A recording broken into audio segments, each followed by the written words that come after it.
Welcome. We're glad you're here. Father's Day, Fresno First. What an exciting time today, right? Thank you for bringing your dads, for inviting your dads, for coming here with them. But we're here because we're celebrating the ultimate Father, our God in heaven. So as we prepare to give everything we have, because he's given us so much, we're going to start worship.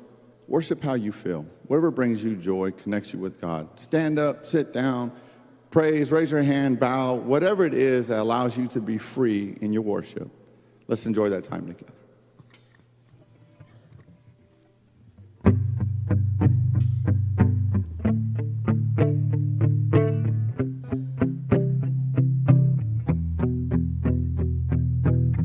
When all I see is the battle, you see my victory. When all I see is the mountain, you see a mountain moved. And as I walk through the shadow, your love surrounds me.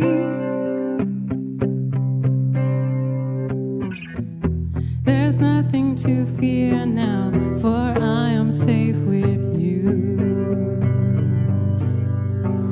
So when I fight, I'll fight on my knees with my hands lifted high. Oh God, the battle belongs to you. Every fear I lay at your feet. I sing through the night. Oh God, the battle belongs to you.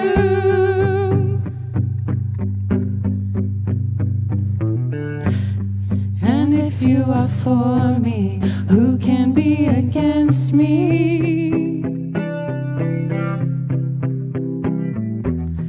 For Jesus, there's nothing impossible for you. When all I see are the ashes, you see the beauty.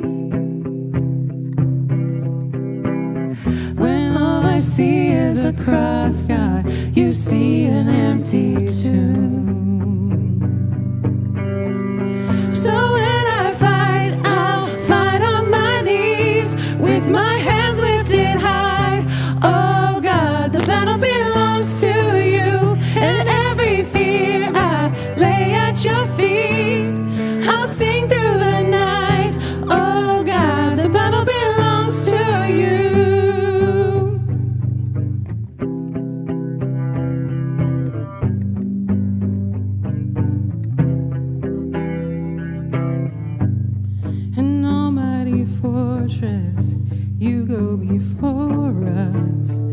Nothing can stand against the power of our God.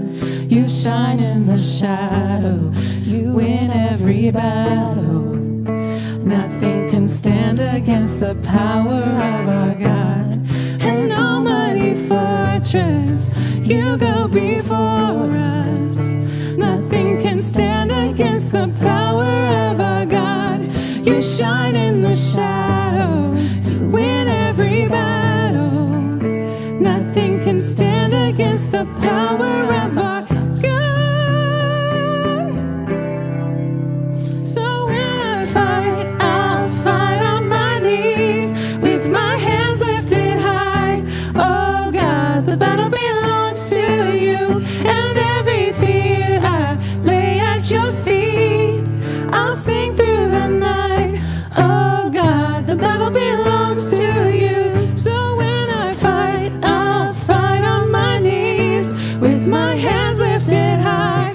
Oh God, the battle belongs to you, and every fear I lay at your feet.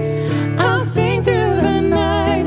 Oh God, the battle belongs to you. The battle belongs to you.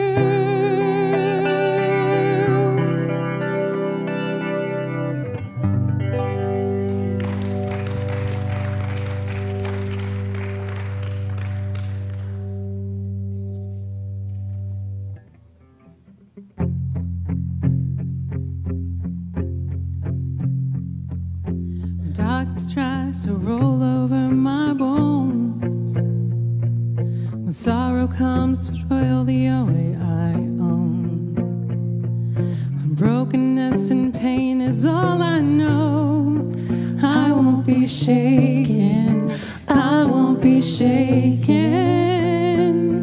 My fear doesn't stand a chance when I stand in your love. My fear doesn't stand a chance when I stand in your love. My fear doesn't stand a chance when I stand in your love.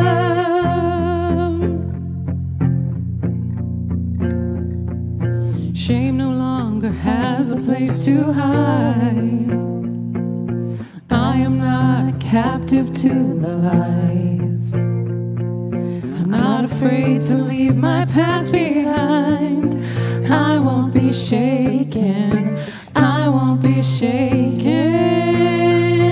My fear doesn't stand a chance when I stand in your love. My fear doesn't stand a chance when I stand in your love. My fear doesn't stand a chance when I stand in your love.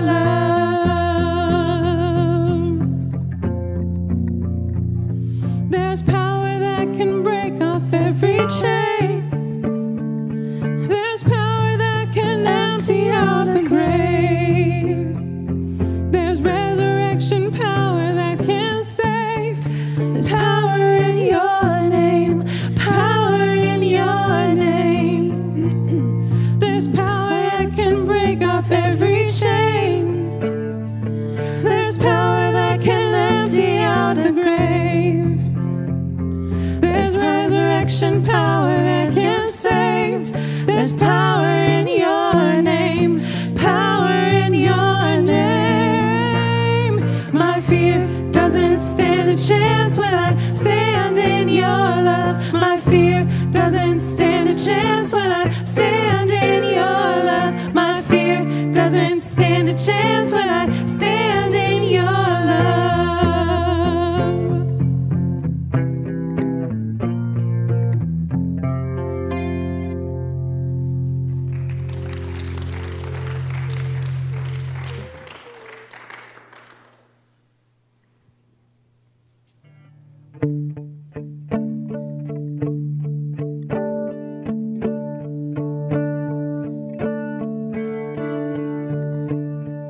I've heard 1,000 stories of what they think you're like, but I've heard the tender whisper of love in the dead of night, and you tell me that you're pleased and that I'm never alone.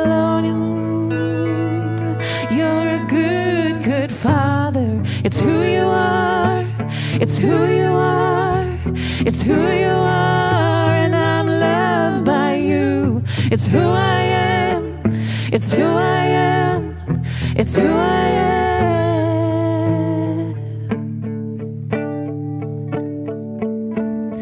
I've seen many searching for answers far and wide. I know we're all searching for answers. Only you provide, 'cause you know just what we need before we say a word. You're a good, good Father. It's who you are. It's who you are. It's who you are, and I'm loved by you. It's who I am. It's who I am. It's who I am. You're a good, good Father. It's who you are. It's who you are. It's who you are, and I'm loved by you. It's who I am. It's who I am. It's who I am. You are perfect in all of your ways. You are perfect in all of your ways. You are perfect in all of your ways to us. You are perfect in all of your ways. You are perfect in all of your ways. You are perfect in all of your ways to us. Love so undeniable, I hardly speak. Peace so unexplainable, I can hardly think as you call me. Deeper still as you call me. Deeper still as you call me. Deeper still into love. Love. You're a good, good Father. It's who you are. It's who you are. Tell him. It's who you are, and I'm loved by you. It's who I am. It's who I am. It's who I am. You're a good, good Father. It's who you are. It's who you are. It's who you are, and I'm loved by you. It's who I am. It's who I am. It's who I am.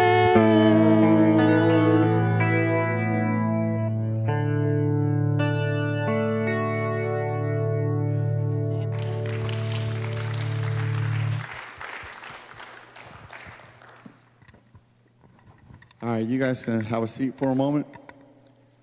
So I'm not even sure why I have the paper in my hand. I don't have readers on. I can't read it. So we'll just pretend like I know what I'm doing. How's that for a moment? Again, welcome, and we're glad that you're here. It's just so fun to be in the house of God together, to come as we are, broken, healing, whatever it is. It's just great. And that last song says a lot, right? Good, good Father. Listen, your worst day is somebody else's hopeful day, right? It's the day that they wish they could have. And so sometimes we forget how good God is to us, even during our bad times. So I'm supposed to give announcements. Stay connected. We have connection cards online in the back seats. Please fill those out. We are a praying church. We don't just talk about it, we do it. And that's how we do it. And plus, we keep you informed, invite you to things that are going on. We want to make sure that everybody that walks through this door feels love and not like they're forgotten. And this is just a way for us to always stay connected, to make sure that we don't miss out on anybody. I don't know what the next slides are. So happy Father's Day. Again, thank you guys for coming. This is on Facebook, YouTube, those things. So if you haven't done it yet, share it. Invite people still. God's message doesn't end here, right? It has an opportunity to continue to spread. I need your help spreading it. If you're on Facebook, any of those things, please share it. What's next? Youth group. Okay, so youth group is in here today. And the reason we're doing it today is because we have a youth-ish. He's 19 now. But he's going to have the message today. And I believe it's important for our youth to see what's possible with the young group and what they can do. And so we're going to do that in here today. The other thing, if you didn't get one when you walked in, the youth, we have a little gift for dads, uncles, whoever. If you're a man in this room, we want to make sure you get one. And I know some of you are saying, but I'm not even a dad. The world doesn't know that when they see you sometimes, right? What they see is a man. What they see may be a father figure. So even if you're not a dad right now, there's somebody that's probably looking up to you as a dad. So grab one. We want to do it as a church as just a thank you for being pillars in this world. All right, so there we go. Grow and go. I love who we are, right? And you can see where we're at. Gospel-centered, kingdom-focused, worship-minded, prayer-powered. These aren't just things that we do. They're not a checklist. They're not rules. This is a byproduct of us transforming and looking like Jesus. It's a byproduct of us loving each other and the world. It's a byproduct of us taking what we do in here in community and bringing it outside. What other church is really like that right now? Probably a lot, but not this one. We're getting there, we're going, and there's so many great, great things that we're doing. Please understand who we are, where we're going. Invite your friends to this, because this is an amazing, amazing, amazing thing we're doing. What's next? Anything else? Giving. You guys heard me talk about giving before. It's all about your heart. It's not about the money. It's not about how much more you have than someone else. It's about your life transforming, looking like Jesus. It's between you and him, not me and you or anyone else. But we serve that way to look more like Jesus. We give it back. We help people with it. We allow our mission to grow. It helps the youth do things. It helps all of us do different things. But give with a gracious heart. We have them in the back. You can do them online. Whichever way you do, pray about it before you just give. Thank God again for the things he's given and give back based off of that. But do not do it out of feeling like you have to do it as a rule, because that's not what this was for. It's never been about that. It's about the love of God and looking more like him. So we're going to take a real quick break, 5 minutes or so. Don't just beeline to the back and grab coffee and donuts. Please stand up, say hi to somebody, recognize somebody. And I know some of you are saying, EJ, but I'm an introvert. I don't want to talk. Good. Smile at somebody. Wave at somebody. But acknowledge somebody in this room, because somebody here needs you today. They need to feel your love, see your presence. And that smile, that wave, that hello is exactly what's going to get them to the next point. So please, before you beeline, and I'm watching you guys, okay? I'm paying attention, all right? And if I come over and I start praying on you, it's because you took off, okay? So 5 minutes, come back, and then Luke White's going to come and present today's word.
Okay, well, good morning.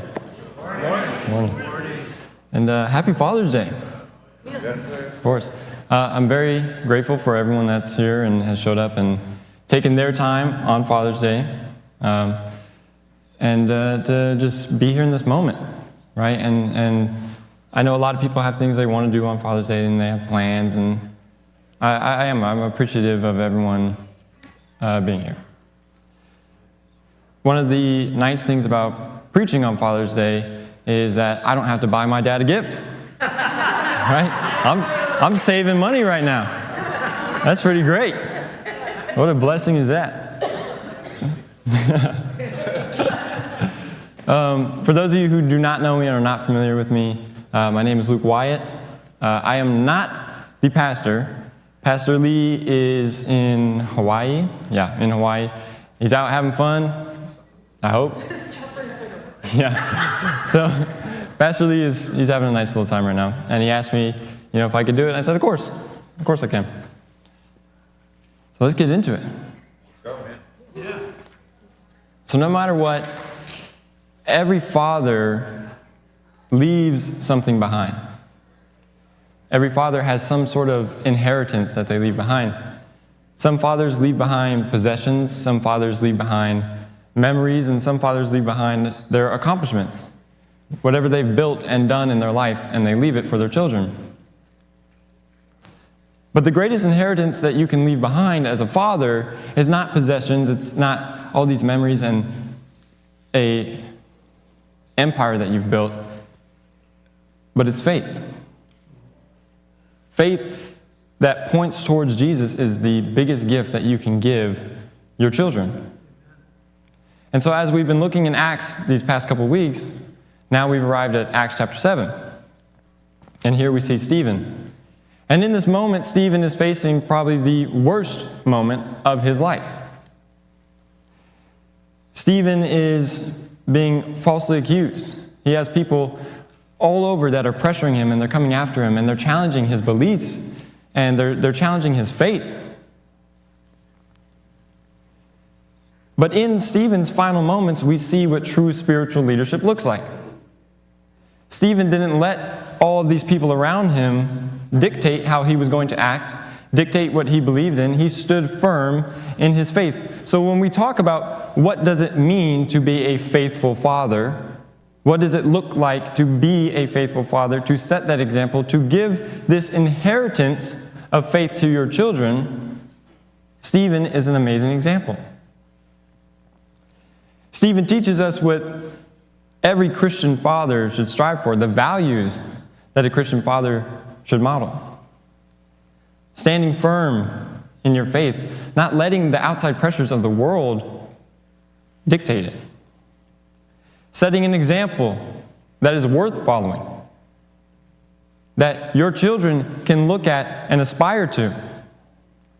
Responding to the situations around you with grace and forgiveness and love.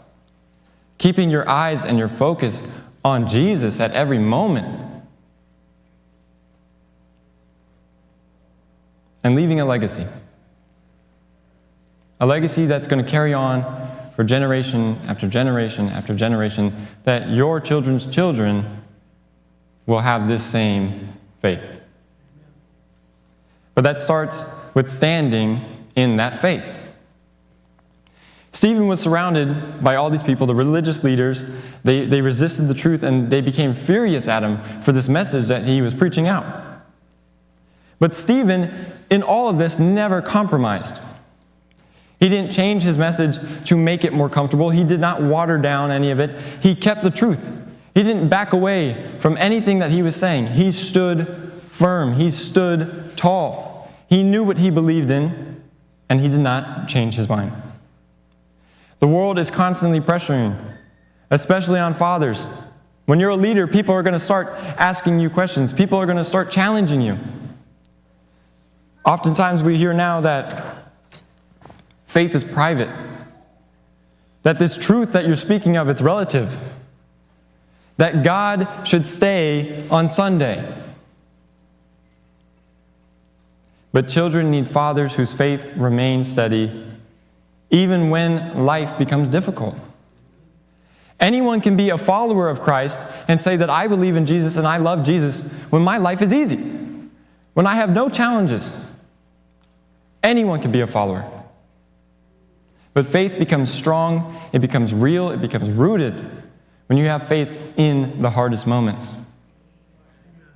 When your bills are piling up, when you go to the doctor and you get a diagnosis that you don't want, when you and your wife are arguing every single day, but in it all you still have faith. Because that is real faith. A father who stands firm teaches his family that Christ is worthy of trust in every season. Not just when the sun is shining and when the flowers bloom, but when it's rainy. And you know what? It's not fun. They need that father. They need a father who remains anchored when that storm comes. That role model. The moment as a father that you have a child, you become a leader. You get signed up that, hey, everybody's going to be looking at you now. So what are you going to do with that? What example are you going to set? It becomes a decision. And that example needs to start with Jesus. No matter what, whether we realize it or not, people are watching us, they're observing us, seeing what we do and how we act and how we carry ourselves. Especially as a father. You've been put in this leadership position, so people are going to be looking at you. They're going to be observing how you act with your children, how you act with other people. You have become a leader in your community. They are watching how we speak, how we handle stress, how we treat our spouses, how we react to disappointment in our life, how we talk about other people. It is all being observed. So what is the example that you want to set? In Acts chapter 7, verse 51, we read, "You stiff-necked people, uncircumcised in heart and ears, you always resist the Holy Spirit. As your fathers did, so do you." As your fathers did, so do you. The example you set as a father is important because what you do now, your children are going to replicate tomorrow. If things get difficult and you just shut down, your children, when things get difficult for them, are going to remember, what did my father do?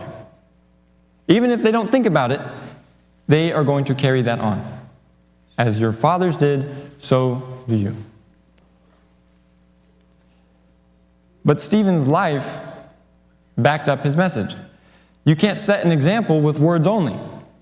I can't sit here and tell people that, oh, well, you need to act a certain way and do all these things, and that faith is so strong, but I don't live any of it. It's not about what I say, but what I do.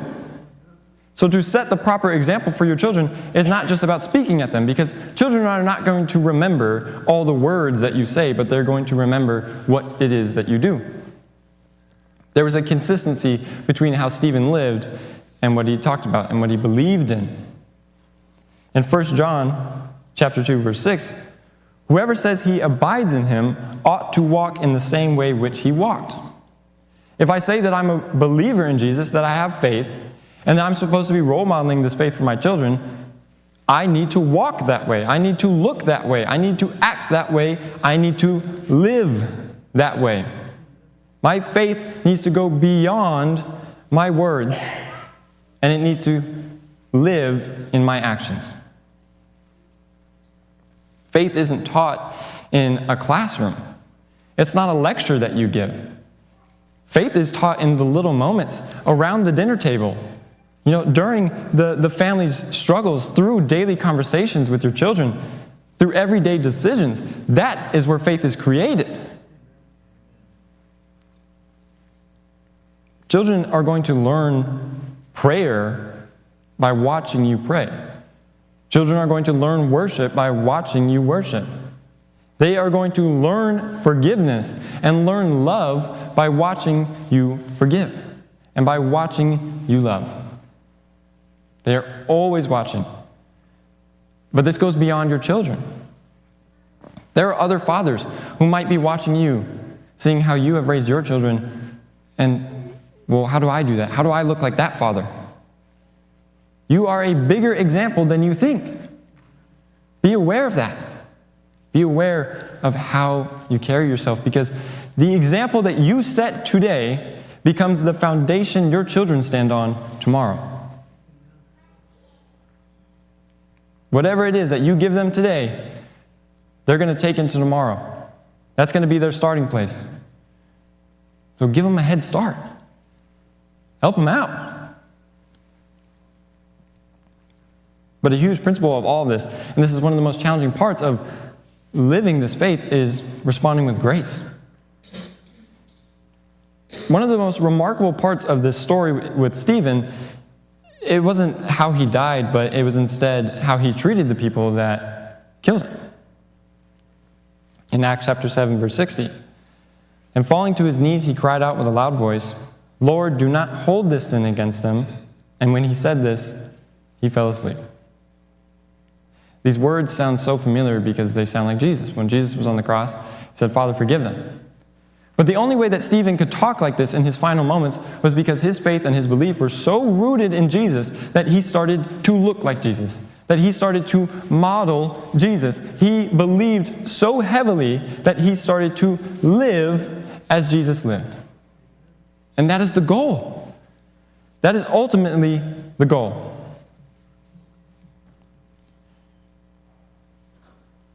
But this is where a huge test comes in. Because it's so easy to show grace to people who are kind to you. It's so easy to show grace to people who have never treated you wrong, who have never hurt you, who have never disrespected you, never betrayed you. If I feel that I'm being treated unfairly, if I've worked a job for years and years and years and years, and all of a sudden my coworker gets promoted over me, and I say, well, hey, this guy doesn't deserve this. I've been here. I've been the one doing it. And so in that moment, I get bitter and I get angry. And I don't respond with grace. My children in the future, if they get put in that position, how are they going to act? They're not going to know what to do. They're not going to know the correct way to respond because they watch their father get angry and bitter. And they will end up being angry and bitter. And their children are going to see them being angry and bitter. So now, because of one moment and one decision that has gone down generations of angriness and bitterness. But it's avoidable. It doesn't have to be that way. And this grace, it sounds like so many different things. It looks like so many different things.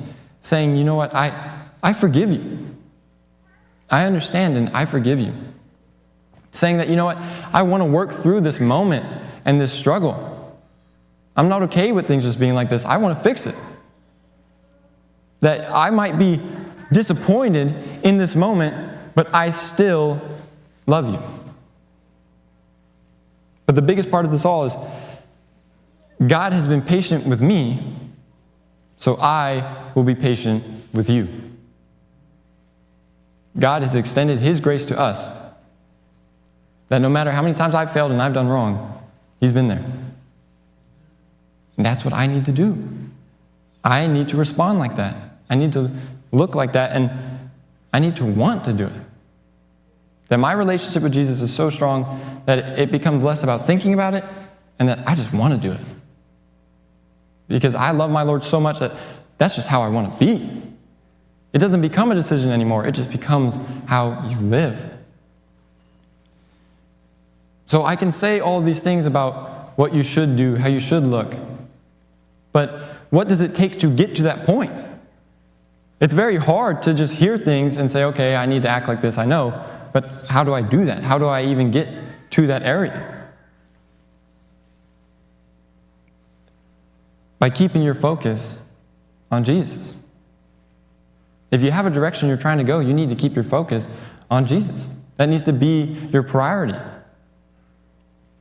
If I'm in an archery competition and I draw back this bow and arrow and I'm looking at my target and all of a sudden I turn my head and then I let go, what are the chances I'm going to hit my target? I shifted my focus. So if I'm trying to look and emulate Jesus, but my eyes aren't on him, how can I follow his example? I can't. I can't. In Acts chapter 7, verse 54 through 55, now when they heard these things, they were enraged, and they ground their teeth at him. But he, full of the Holy Spirit, gazed into heaven and saw the glory of God, and Jesus standing at the right hand of God. While everyone else was focused on the stones, Stephen was focused on Jesus. Everybody was looking at the negativity that they had in their hand that they were ready to cast at Stephen, and Stephen could care less. He was looking up at Jesus. And while he was standing firm in his faith, Jesus was standing with him. Oftentimes we see that Jesus was seated at the right hand of God.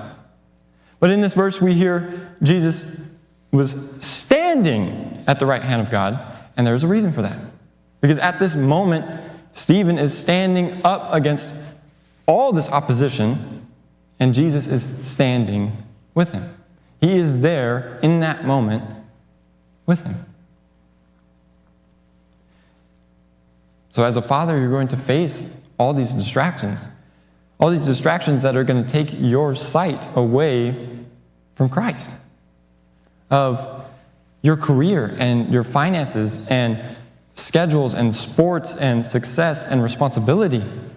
All these things are not bad things to pay attention to, but when they become our primary focus, we lose sight of Jesus. We become so fixated on my career. We become so fixated on, I need to be successful, on all the responsibilities of, well, I need to take care of my house and I have to have everything together. You don't need to have everything together. You need to have your heart in the right place and have the right intention of following Jesus, and then everything will come together. You can't be fixated on all these other things. You've got to stop looking at the stones. Stop looking at the stones. A father who keeps his eyes on Jesus leads his family in the right direction. Because you're only going to lead other people where you're looking, no matter what. But again, setting this example, you need to hold the truth. You need to know that I believe in Jesus, and I'm not going to change my mind. I'm standing in my faith. My eyes are set on Jesus, and I believe in his word. Stephen's whole entire situation began because he refused to abandon the truth. The truth cost him something. And in our world today, we hear that the truth is personal, the truth is flexible, the truth changes with time. But God's word teaches us otherwise. That truth is not determined by culture and by the opinions of people, but truth is determined by God. And as a role model, as a leader, as a father, as an example, I need to hold that truth. Children need fathers who know what they believe in, who know why they believe in it, and who know who they believe in. Not fathers that, with every new trend that comes around, they start to change their mind and, they give it wiggle room. It doesn't work like that. A father that is grounded in the truth is going to provide stability for his entire family. So in doing all of these things, grace and truth. A father leaves a legacy. The world measures our successes by achievements. What have you done in your life? But God is measuring our success by faithfulness. How much have you devoted your life to me, and how much love? And He's not caring about these things in the world. He's not caring about the stones. Stephen never became famous. He never built an empire. He didn't have a bunch of money. However, thousands of years later, we are still talking about Stephen, and we're talking about him because of his faith. He left a legacy of faith. So at the end of it all, what is going to matter most? Your children are not going to care about how many hours you worked. Your children are not going to care about how many awards you may have won, how much money you made. Some children might care about that. But they are going to remember how you lived. How did you treat people? How did you act? Did you model that faith? And if you set that up for your children, they're going to remember that I know Jesus because of my dad. The greatest inheritance you can leave your children is a faith that outlives you. And hopefully outlives your children and their children, and again, generations and generations and generations. That is the goal.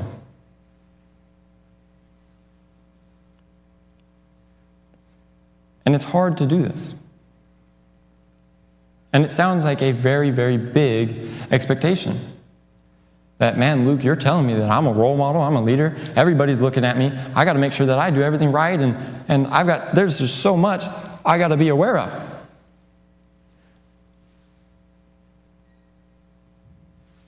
The strength that you need to do these things, to achieve this, is found in being vulnerable, in being humble. Vulnerability is so much stronger than keeping it all to yourself. Many times, as fathers and especially men are told that, men don't struggle. They don't admit weakness. They don't cry. They don't experience these things because you're a leader. You need to be strong. You can't waver. That's not true. And this results in generations of men carrying burdens that they were never meant to carry. That they shouldn't have to carry, they shouldn't have to deal with. Because they feel they need to be strong. That's not strength. Not expressing yourself and not being vulnerable is not strength, but it's fear. Fear of how will I be recepted? That's not strength. We confuse this emotional distance with strength. We confuse this silence with courage. We confuse pride with leadership. These things don't do anything for us. When I hear that men don't cry, men shouldn't cry, immediately what pops into my head, John, chapter 11, verse 35, Jesus wept. You're going to tell me that men can't express emotion and that as a leader you need to be strong. The greatest leader that was ever on this earth wept. And he wept about somebody he knew was going to come back to life. But he still had the empathy. Jesus was a leader not by just an iron fist and he was so strong, but he was emotional. He loved people and he had compassion and he empathized with people. That was where the strength of his leadership came, because vulnerability is not weakness. It's an evidence of love. It's an evidence of trust. It's an evidence of humanity. That is vulnerability. Families don't need fathers that are pretending to have everything together. They need fathers that are willing to say, I was wrong. Fathers that are willing to ask for forgiveness. Fathers that are willing to say, you know what, I'm struggling. I need prayer in my life. I don't know the answer, but I know that God does. Those are the fathers that families need. These are the moments that teach faith in a way that no sermon ever will. I can say as much as I want right now, but it will never have the impact of a father who's willing to be vulnerable and talk with his children and express that, you know what, I don't have it together. Because I'll tell you what, that's an example you're setting. If I don't know how to be vulnerable, when my kids face struggle and they face adversity, they're not going to know what to do. They never saw their father struggle. They don't know how to approach struggle. And it is such an unobtainable role model when you don't struggle. If I am looking at somebody and I'm seeing all these great things that they're doing and they're living, as Christ did, they look like an amazing example, but they don't struggle, I'm going to say to myself, man, I can't be like that person. They don't experience struggle. How can I do what they do? They aren't struggling like I am. It comes easy to them. But when you see that example of vulnerability, you can relate. And your children are going to be able to say, man, times are hard, but I remember when hard times came from my dad. And I saw how he responded. And I saw that he leaned into Jesus and relied on his faith. He didn't try to do it alone.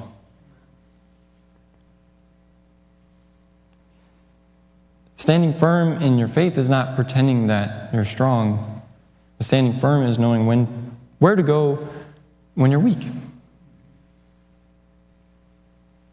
Stephen stood firm, Jesus stood firm, and their strength came from this dependence on God. And that's a lesson that every father needs to learn, that they need to pay attention to this. And when I say these things about being vulnerable, it's not just for your children, but it's for yourself. It's for yourself. In our world today, and every year, globally, 500,000 men commit suicide. 500,000 men every year. Why? They don't want to be vulnerable. 30% of those men, when they've been questioned about, have you ever had thoughts like that? And they say, well, why didn't you speak up? 30%. They didn't know how to, or they didn't feel comfortable with it. They didn't know how they would be received by the people around them. So not only is it's not just on the fathers of you need to be vulnerable, but it's on the people here, accept the vulnerability. Give them a space to be vulnerable. 80% of suicide in America is men. 80%, that's a huge demographic. And this is for a reason. This culture has been created. It is our job to break that. It's estimated that 2 men a minute will commit suicide. If I've been preaching for 30 minutes, that is 60 men. My entire sermon, that is 60 men, today, that committed suicide. Could you imagine if 60 people left our congregation? It would look crazy. And that just happened right now. And imagine if those men had a role model that was vulnerable and they knew what to do. Imagine.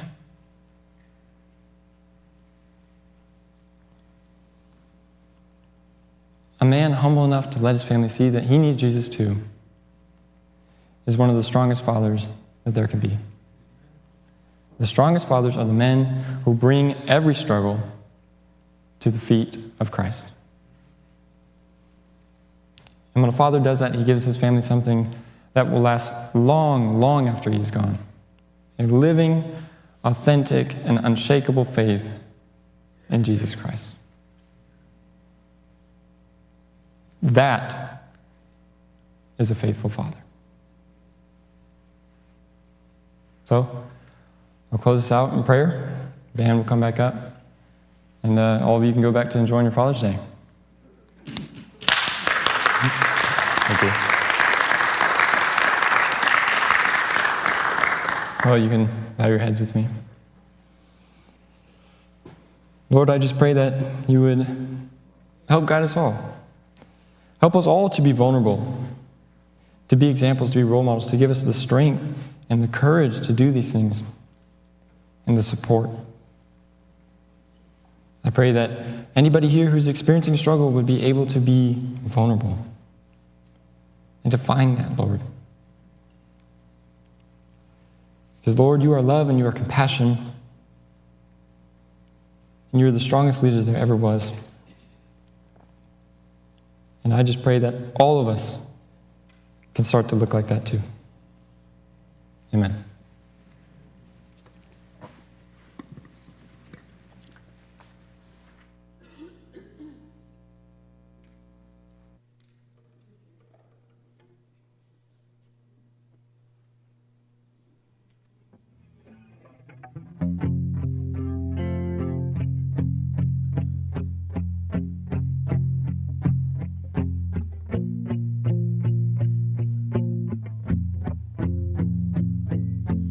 You stood before creation, eternity in your hand. You spoke the earth into motion, my soul now to stand. You stood before my failure and carried the cross for my shame. My sin weighed upon your shoulders, my soul now to stand. So what can I say? What can I do but offer this heart, oh God, completely to you?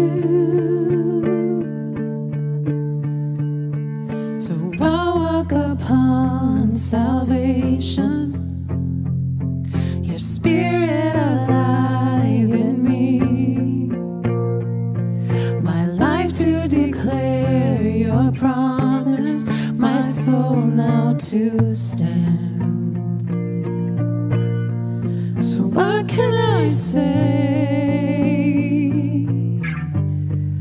What can I do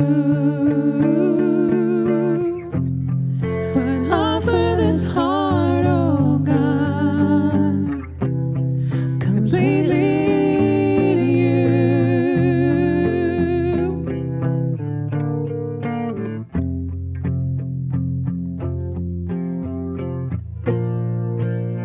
So I'll stand with arms high and heart abandoned, in awe of the one who gave it all. I'll stand, my soul now to you surrender. All I am is yours. So I'll stand with arms high and heart abandoned, in awe of the one who gave it all. I'll stand, my soul, Lord, to you surrender. All I am is yours. All I am is yours.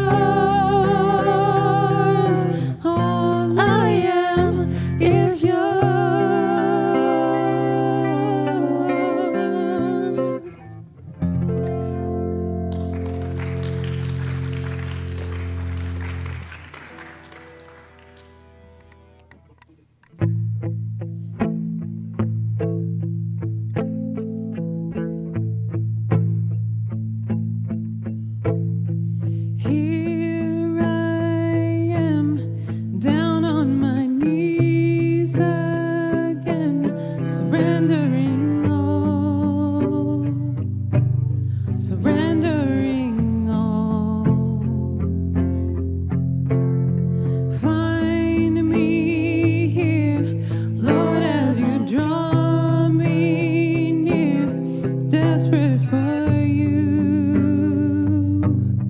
desperate for you. I surrender.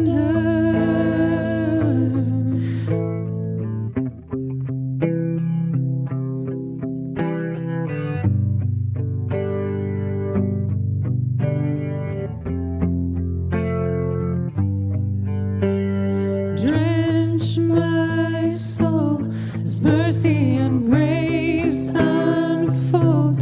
I hunger and thirst. I hunger and thirst. With arms stretched wide, I know you hear my cry. Speak to me now. Speak to me now. I surrender. I surrender. I want to know you more. I want to know you more. I surrender. I surrender. I want to know you more. I want to know you more.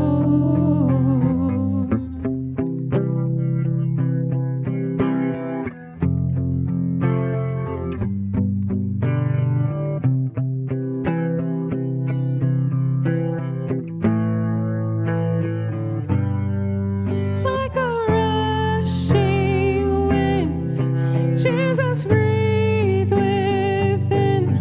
Lord, have your way. Lord, have your way in me.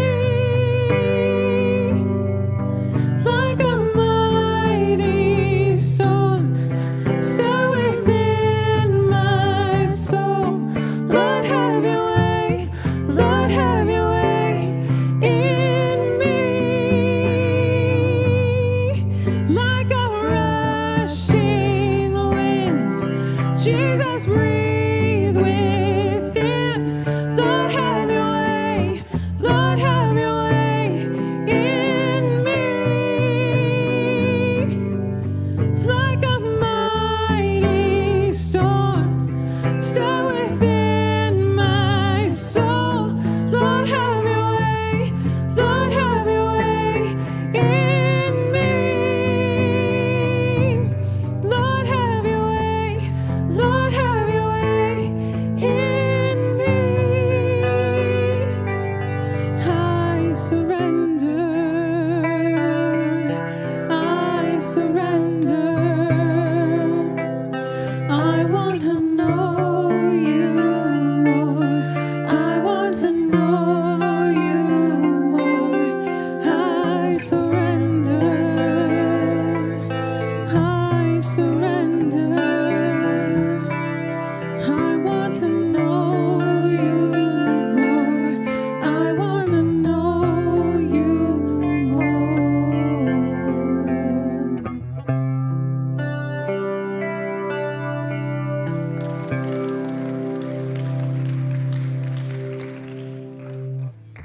All right. So can you believe Luke said he's not giving me a present today? Ah, man, I love my son, but you cheat where you're at. You cheat. Listen, we see a 19-year-old up here. Community helps that, right? I'm an okay dad, but there's a lot of great dads in here. And over 19 years, he's got to see a lot of men love on each other and love their kids. This is what we're talking about when we talk about grow and go, right? Community, loving, being vulnerable, and you guys did that. So men, what's your legacy? You leave here today, what's your legacy? Is it the worldly things? Or are you going to be vulnerable in your faith? You're going to put it down in trust. And women, before you walk out this door and you start telling your man, see, I told you, I want you to understand something very clear. Luke could have easily changed this to Mother's Day, because the same rules apply. Are you going to be vulnerable in your faith? Are you going to show empathy, love, compassion? Are you going to lead by example? That's the Spirit of God, right? Taking one moment, creating something special out of it. So think about that today. When you guys have Father's Day together, don't just forget this Sunday. Talk about it a little bit. Go back online, watch it again, see what you missed, see where God's talking to you at. Share it with somebody. And let's create some momentum with this to really change lives, to lead by example. Because we are a grow and go church. So as you get out there, be vulnerable. Because you have all the power in God, and that's all you need. Amen. We love you guys. We appreciate you guys. God is so good. Enjoy the rest of your week. Amen.